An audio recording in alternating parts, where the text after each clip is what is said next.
Precious, for telling us how the online or virtual interview is being carried out and your experience. I'm sure those who were itching to find out how the virtual interview is done paid keen attention and have taken down notes and are better prepared for what is to come. So a lot of questions have been asked, and I'm very sure that others are still waiting to ask more questions. She was a bit, we'll start from she was a bit fast. Can I ask her a question? Yes, kindly unmute Kristen and ask a question. Kristen, and kindly unmute and ask your question. We have entered the question and answer section. So Kristen.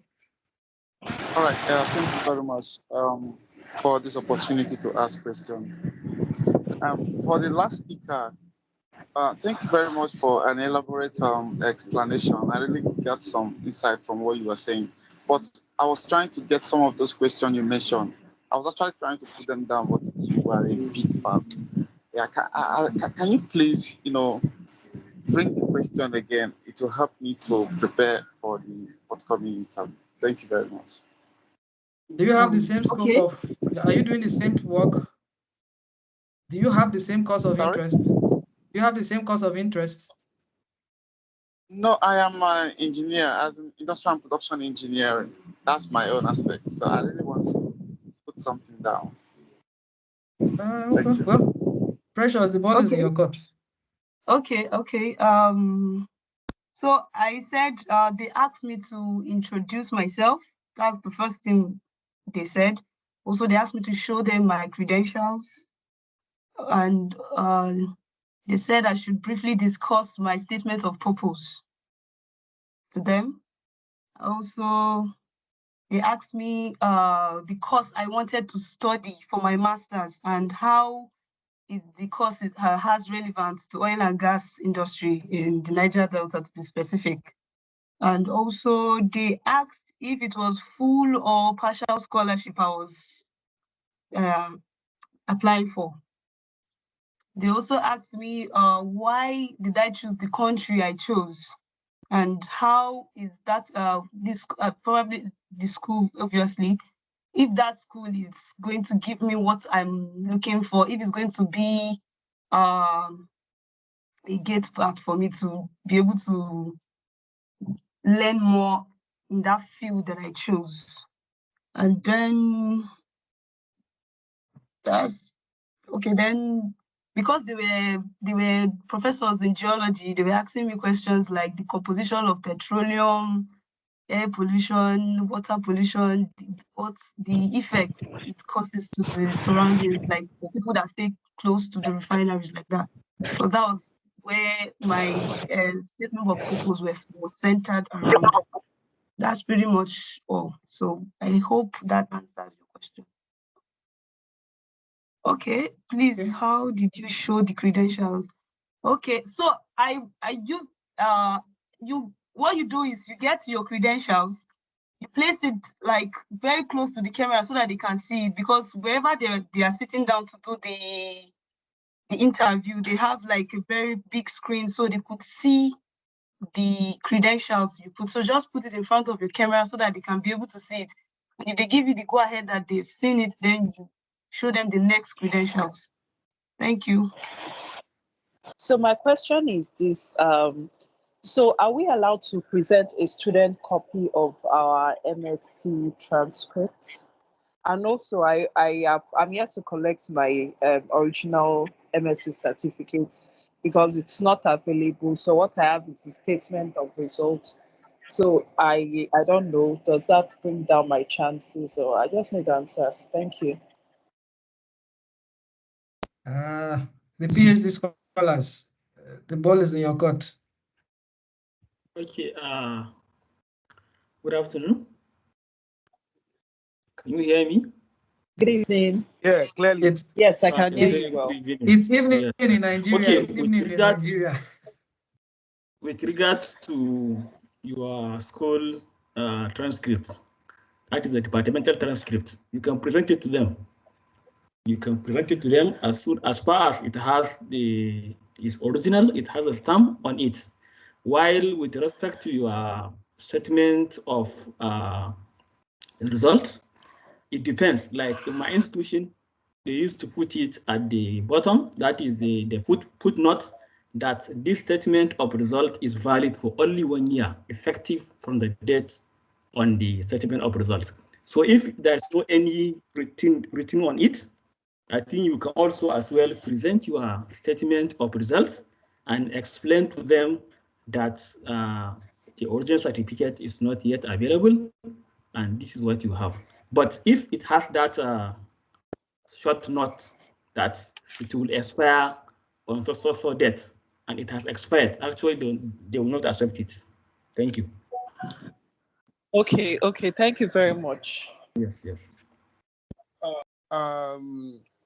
If now I have a professional certificate on professional master, and I applied for another master for this scholar, and though I didn't include that professional master in my application, so is it advisable for me to take it along as I'm going for this interview to present when I'm presenting my certificate?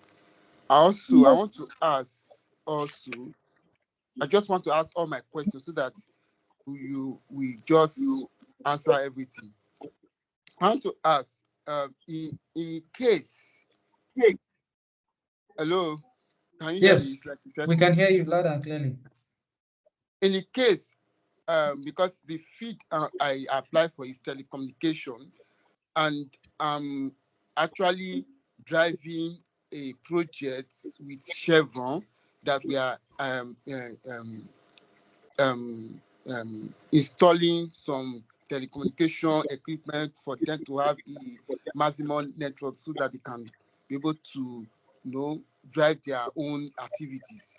So now if I want to present my own case, can I say that this telecommunication is going to maximize or solve a solution or solve a problem? It's a solution to a problem in the oil and gas industry, or should I twist maybe my proposal a little? Because what we are doing for Chevron, because that is my field, is we are trying to maximize their network so that they can be able to drive their activities in the oil and gas. Now, should I twist that, or I should just present what I'm currently doing for them? If I understand you correctly, are you reporting this project as your proposal for the PhD you applied for? It's not PhD. I'm going for master. Okay, you're going for masters. Yes. And you don't have a research proposal for masters. You don't have a research proposal for masters. No. It's just SOP.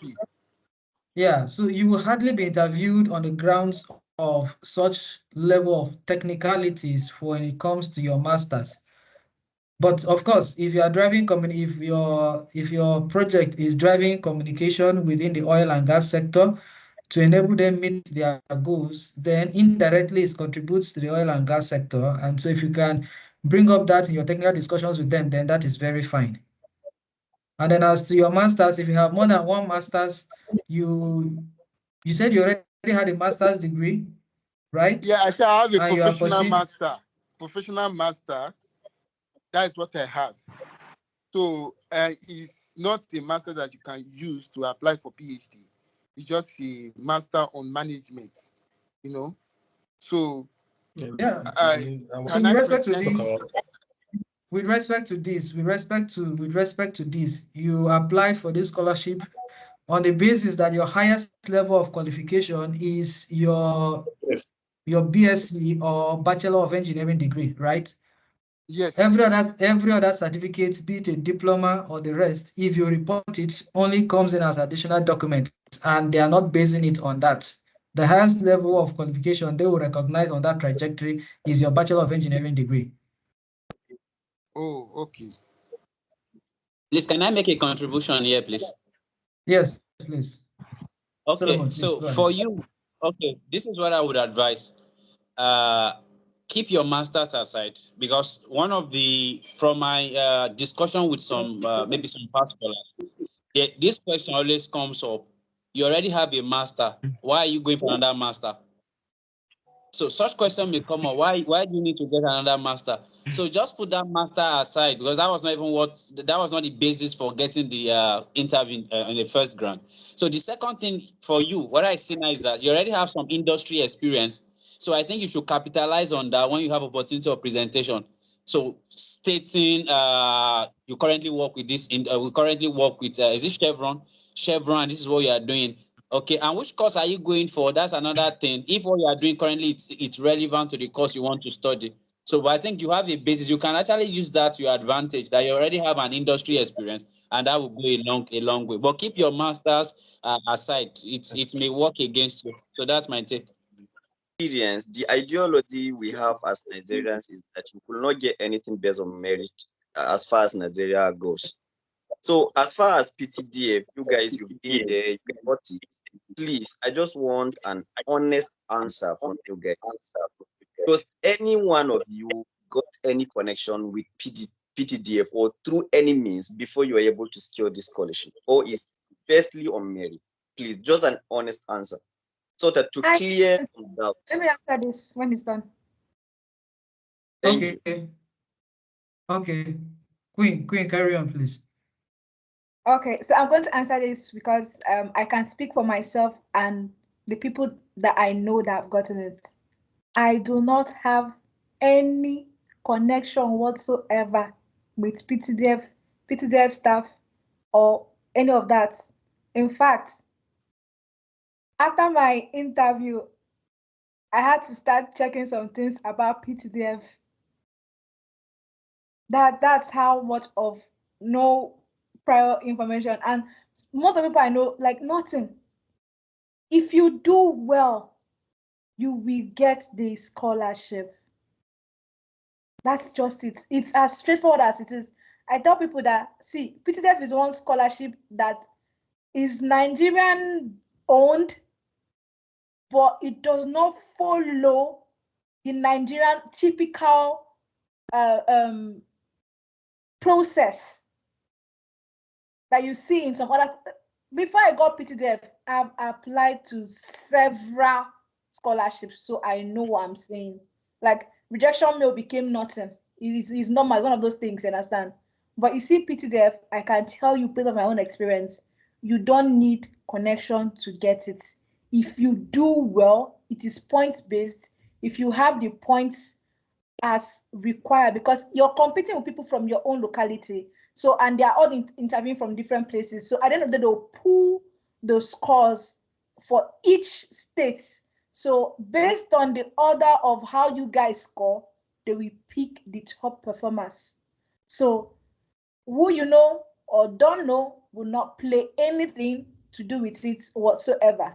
It's either you have it or you don't have it, and that's it. That's based off what I know from my own experience and from people that are very close to me. Okay? I second that. Please, come on, let me just say something. Let me say something.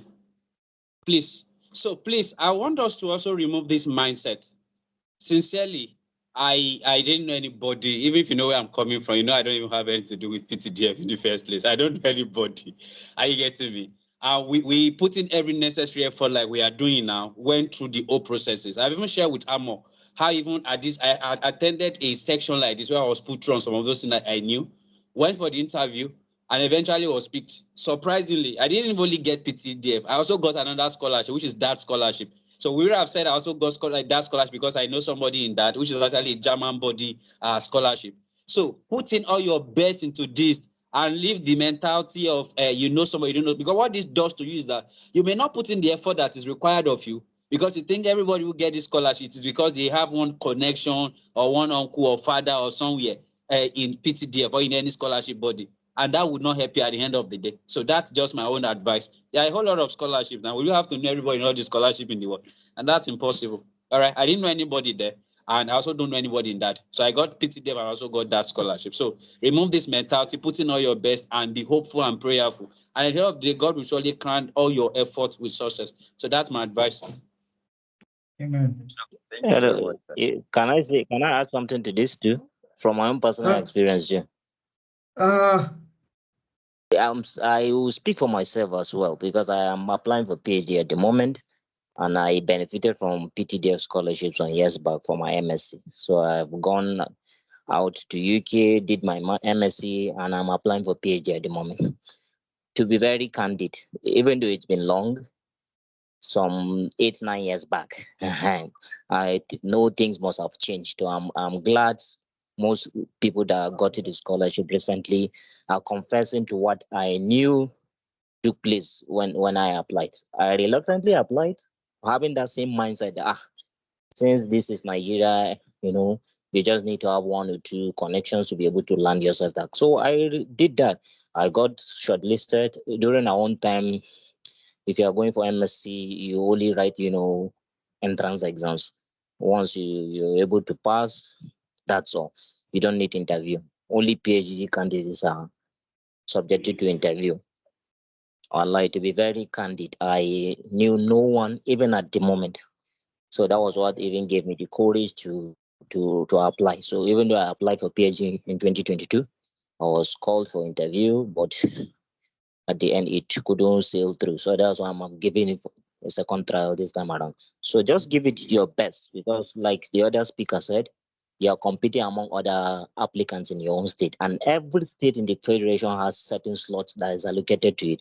I think non-oil producing states don't have, equal number of slots with oil producing states.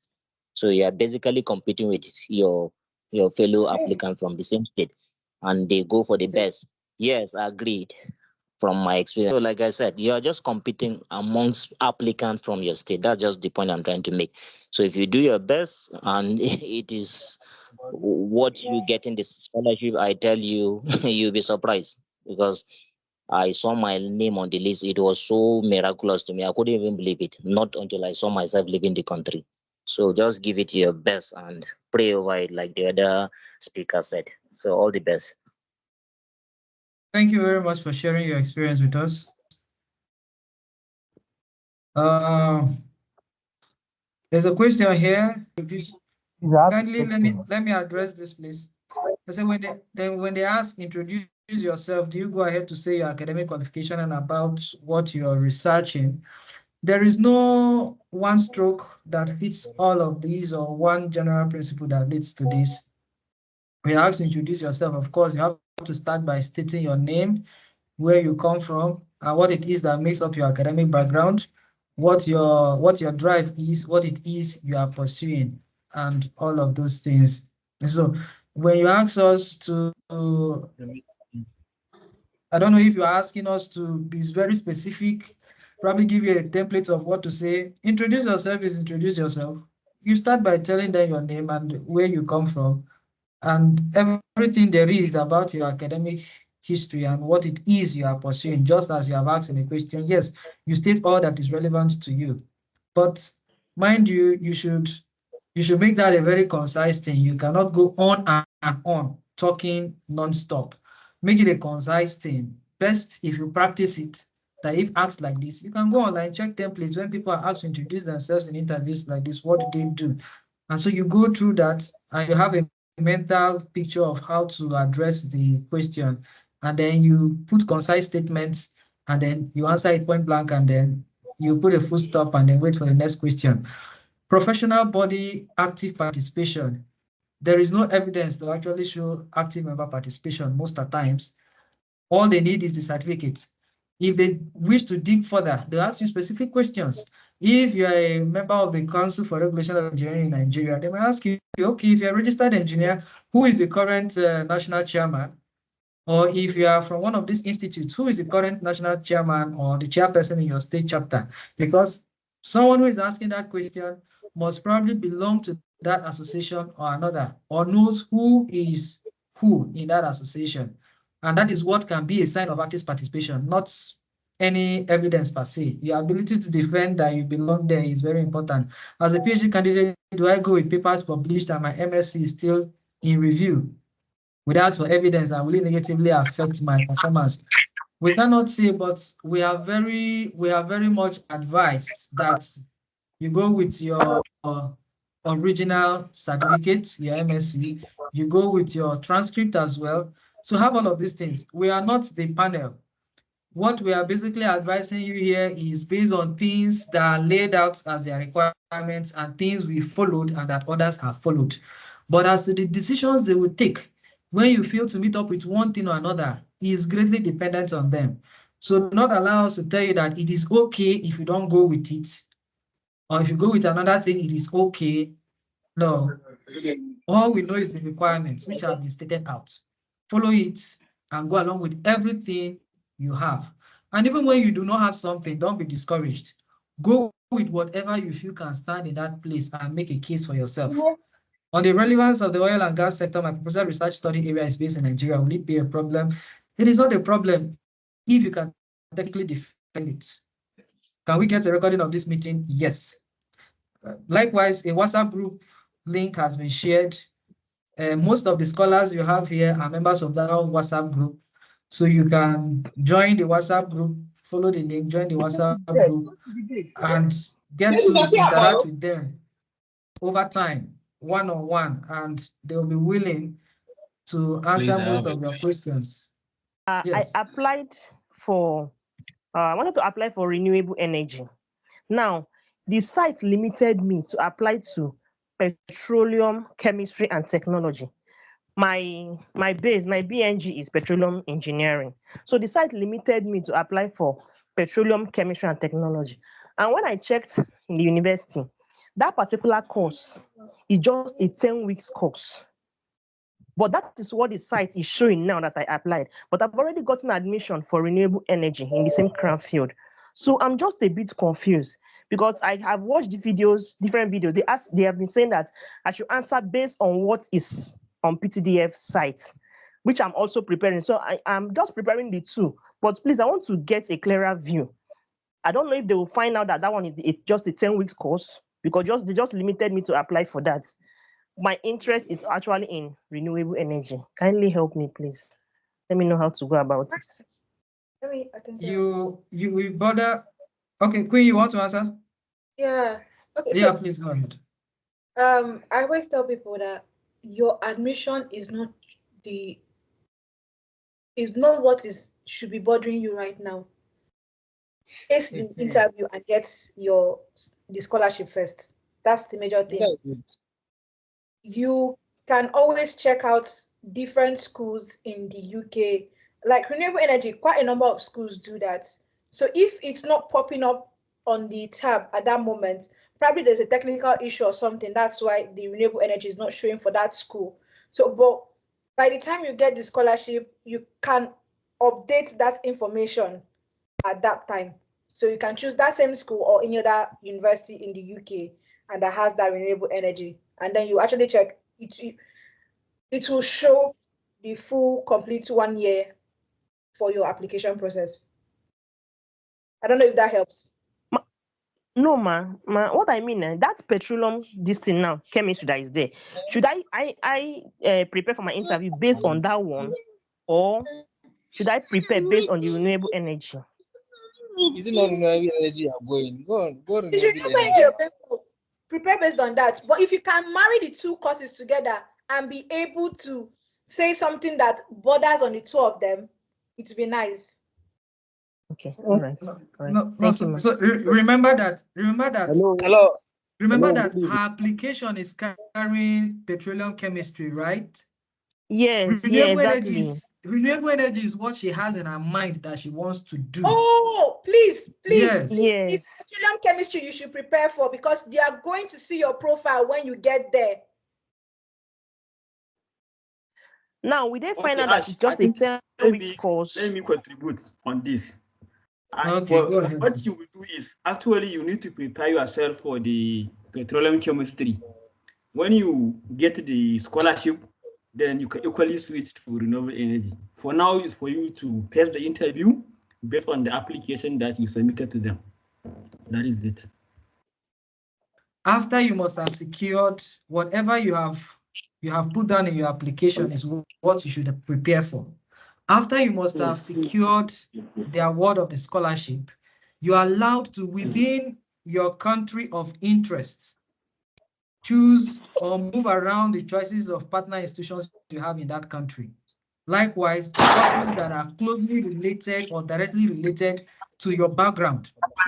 I was applying for University of Aberdeen, Renewable Energy Engineering, but after the entire process, I settled in at Heriot Watt, Global Sustainability Engineering.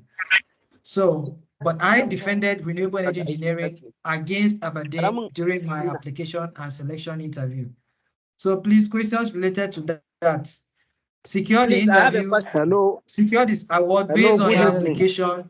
You can play around with the choices afterwards. My question goes to the PhD scholars.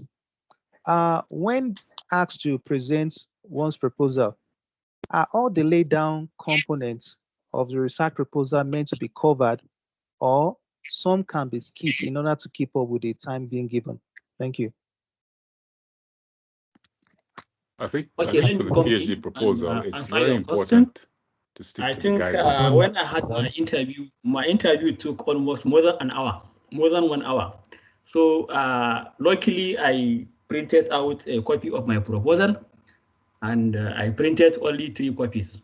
So they collected 2 copies and asked me to use the proposal and in 10 minutes to explain my proposal. So they'll give you just like 5 minutes or 3 minutes to say everything you know about your proposal. So you should focus while explaining your proposal. You should focus on the theoretical background, on the relevance of the research to oil and gas, as well as the be able to state some literature review. Just ensure that to convince them that you know the subject area you are going for your PhD. And it's also good for you to tell them about if you have any publication with regard to the research area you're going for. Please, I have a question, please. My earlier background is civil engineering, but Potins took me to upstream sector of the oil and gas industry. I was trained as a petroleum production and process engineer with an FPSO, that's a vessel offshore, for at least, let's say, 3 years now. I am switching to petroleum production engineering. That's my MSc in the UK. I have a couple of about 3 years or 4 years experience now. So wouldn't that be a problem when they see that my first degree is civil engineering, and with the experience I have over the span of 3 or 4 years, wouldn't that be a problem? I have publications. I'm a member of several professional bodies. Thank you very much. Will any of the scholars like to take on that? Okay, let me quickly answer. Can you hear me? Yes, yeah, I can hear you. You see, your first degree is not really a problem. It's just your ability to defend your proposal. Somebody has said something about relating what you intend doing to the oil and gas industry. Irrespective of your first degree area, you still can get the scholarship. There are people who, I hope you know that there are medical doctors who get this scholarship. Okay. If you go through the list, you see somebody going for public health. Yeah, first degree is MBBS. So it's your ingenuity in being able to relate your research area to the oil and gas industry. You have to concentrate efforts on that, because whether you did civil, mechanical, electrical, computer, there are courses in PTDF awarded a list of courses that you can actually fit into. And so that I believe that answers your question. Okay, thank you very much. Thank you very much. Yes. Thank you. So the first presenter said something about background, and I heard him say that in your background you put some things about your professional information and that. So I'm a bit bothered. Is there another write-up that is a background that talks about you, or is he referring to the background in your proposal? because I was expecting that the background you're proposing that should be talking about the background on your subject's area of interest in the proposal. So I want to know, is there any other write-up we ought to have that is a background that talks about us? Thank you. Okay, thank you. Let me answer your question. What I'm saying is, with respect to the background, your personal background, you tell them about your personal background. When it comes to the background of the proposal, then they will give you another time for you to explain your proposal. So they will give you, the first thing they will give you is like 3 or 5 minutes to tell them about your personal background. That is your first degree, your master's, maybe skills, if you have any skills that you have acquired, maybe if you have been registered with a professional body, if you have any other thing that will be maybe any other thing that you can tell them that will you have a chance of getting the scholarship. It's not about it's not with respect to the proposal. So after, then they will ask you another question. Okay, thank you. Give you 5 or 10 minutes to explain your proposal. While doing that, you also tell them about the theoretical background on of your proposal. So it's two different things here. An offer of admission letter a compulsory requirement for an interview for PTDF? That's my question. No. No, sir. Okay, thank you very much. Offer of admission is not a prerequisite. Hello.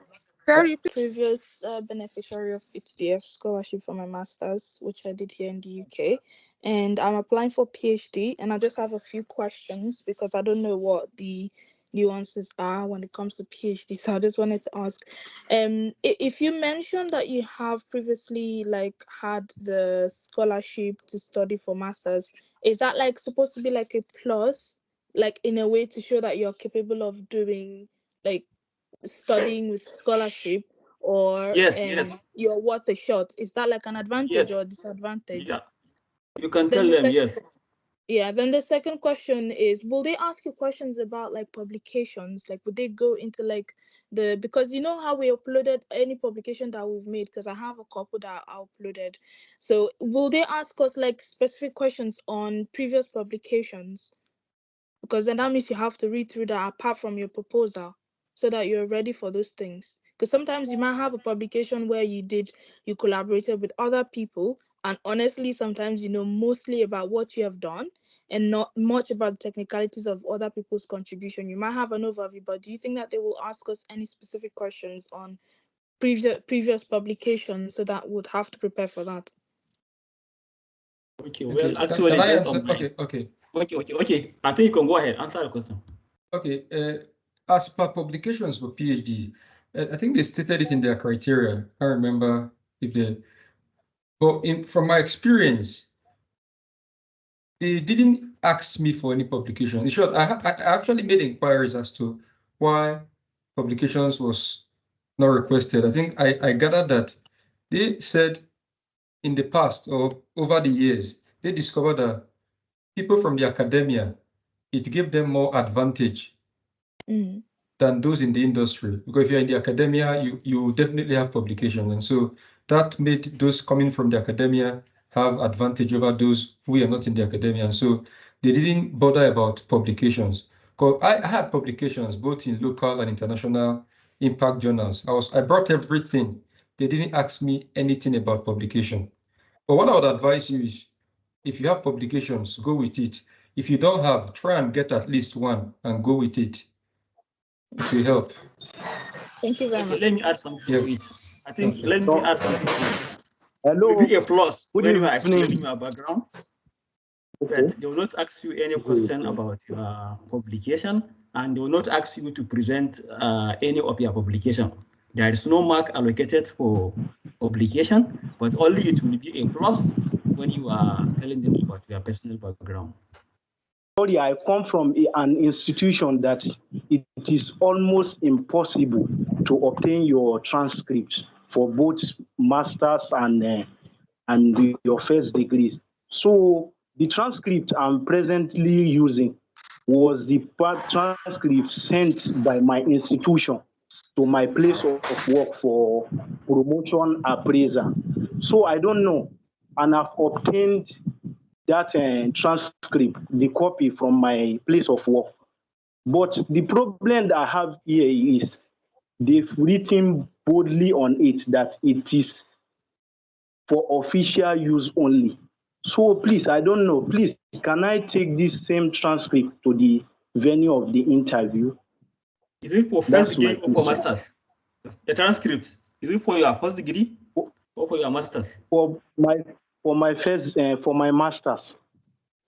Okay, it's important. If you can carry it, it's important because actually the grades, they give marks based on the class of degree, distinction, upper credit and lower credits.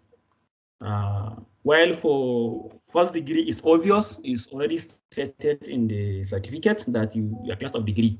But for masters, if you have a copy, even if it's a photocopy, I think you can carry it along because it will be an evidence that this is your class of graduation for the masters.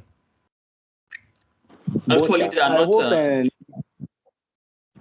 The most important is to have the certificate. Okay. What's the certificate? Okay. Yeah, once they ask you for the certificate, they don't even ask for the transcript. They don't ask for transcript. Okay. To support, it's just like a support. Because as somebody said, one of the scholar, that they allocate marks for our thesis during our background, when we are asked about our background, our research master's thesis, can we talk about it? Will it be relevant? Will it add any advantage? Thank you so much. What are you applying for? Yes. Okay. PhD. Okay. Okay, what are you applying for? Is it master's or PhD? No, PhD. Okay, for PhD, personally, but based on my personal experience, my PhD proposal is extension or continuation of my master's thesis. I even told them that all those things that I highlighted as a recommendation, and based on the research that I am also advancing my thesis, master's thesis. So it depends on your proposal. So if your proposal is related to your master's thesis, you can contribute on that. But if it's not related, just try to relate. Sorry. Should I carry it along when they're asked asked about my proposal or during my background? Like no, you don't need to carry anything. All you need to carry is, in fact, even the proposal. You don't need to carry it because no. What I mean, like conversation, should I link it while discussing about my research proposal, my potential research proposal, or when I'm being asked on my background, like my name and the rest? If it's related to your current research proposal, you can add it to that. But if it's not related, you can tell them when you are explaining your personal background that during your master's you did your thesis topic is on this, and that. Okay. Thank you so much. Please, in essence, what you're trying to say is that your research proposal should be a standalone document such that you don't need another supporting document that you need to present in the course of your interview to help you defend or portray more points. So just make it a standalone point. You can only build up on that if you must have already done that in putting up the proposal. Greetings. How do you greet them? For instance, maybe one of the speakers said that you have 3 people, one at the center, then the other 2 at the side. So how do you greet them? For instance, maybe you have a male and a female. Another question is on professional membership. For instance, if you are a member of if you're a member of a professional body and for instance your certificate has expired and you are yet to renew it, is it advised to go alongside with it during the credentials presentation? And as well, if you are not active, you are not an active member in that body, is it still advised to as well mention it during the course of the interview? Thank you so much. And I believe you heard my questions. Yes. Coming from our cultural background, when a man goes in, he takes a bow. You see three men, greet them, good afternoon, sirs, or whatever the period of the day may be, good afternoon, sirs, good afternoon, ma. If you have a woman amongst them, if it's a woman, you take a courtesy and you do the same and you greet them likewise. And you keep on standing until they have told you to sit down. And then you comport yourself, sit down, and then begin to follow their instructions based on what they are asking you to do.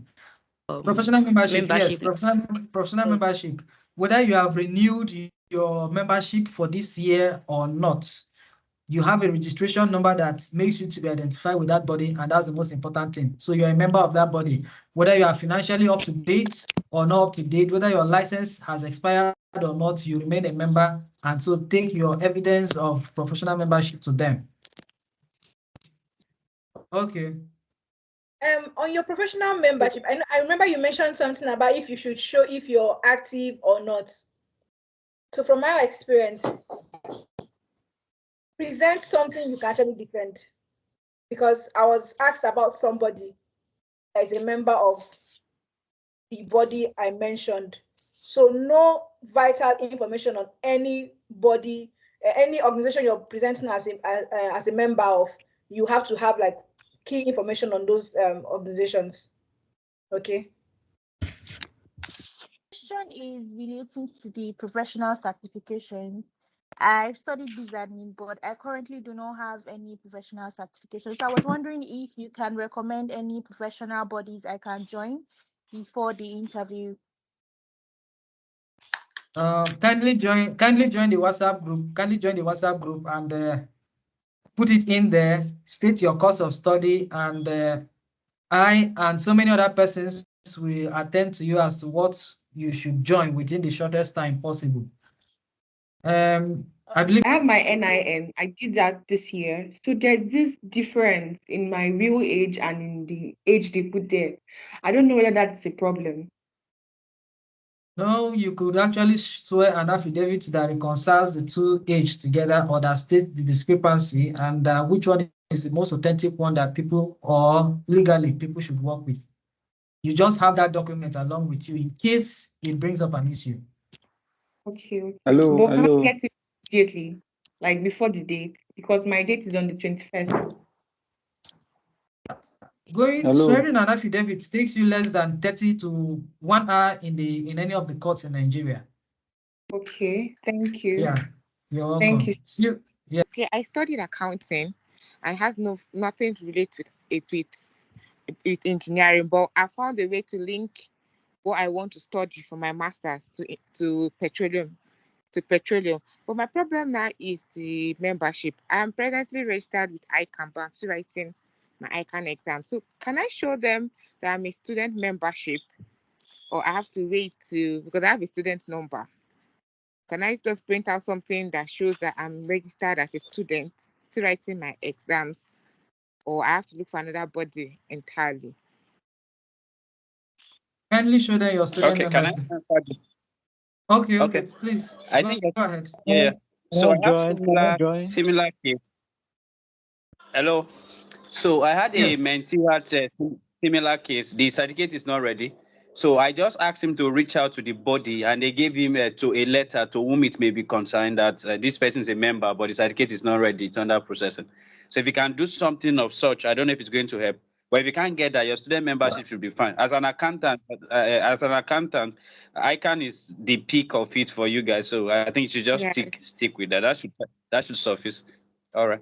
And maybe Okay, just so I also can try just go to to the know. ICANN office. Yeah, maybe you should just tell them if they can have a letter. The membership process is ongoing, so you just maybe get a letter to whom may be concerned that you can Okay. attach that to your student Okay. membership. That should Okay, suffice. thank you very much. All right. Thank you very much. There seemed to be a little gap career-wise from my time of graduation till now. I studied electrical engineering and I had interest around renewable energy, but I think after COVID, I got an opportunity to work within the IT space, and that has just been what I've been doing. However, the master's I hope to do is somehow related to what I did in my undergraduate days, right? So I'm kind of asking what happens when the question comes up about the gap as per what you've been doing before is not related to what you're trying to push for now. How can one handle that? Thank you. One of the scholars kindly addressed that. Okay, so let me quickly address that. For me, it doesn't matter. Yes, the most important thing is that whatever you want to go and two things. Okay, let me put into it. Number one, whatever qualification you have, is it sufficient to gain your admission when you eventually get the scholarship? Yes, that's the first thing you need to put into cognizance. If what you currently have, can it secure an admission in this field you are going into? Because they will request for those things. That's number one. Number two things that PCDF is mostly interested in is the relevance of whatever you have to the oil and gas industry. So if you are able to just marry these two together, then you are good to go. So it doesn't have anything to do at all with how long you've left the industry or but the most important thing is just the relevance. So it's not basically about the gap. Okay, I hope that answers your question, sir. I'm saying what I did. Yeah, kind of. But what I was saying is my undergraduate days and what I want to do in masters now, they are almost the same thing. Yeah, but I'm saying that the work experience I have does not apply to what it is I'm applying for. I don't know if you get. Okay, okay, I get it. So I don't think it matters. What you do is that focus your attention much more on what your undergraduate. I think that's what you should do than what you want to do. But look at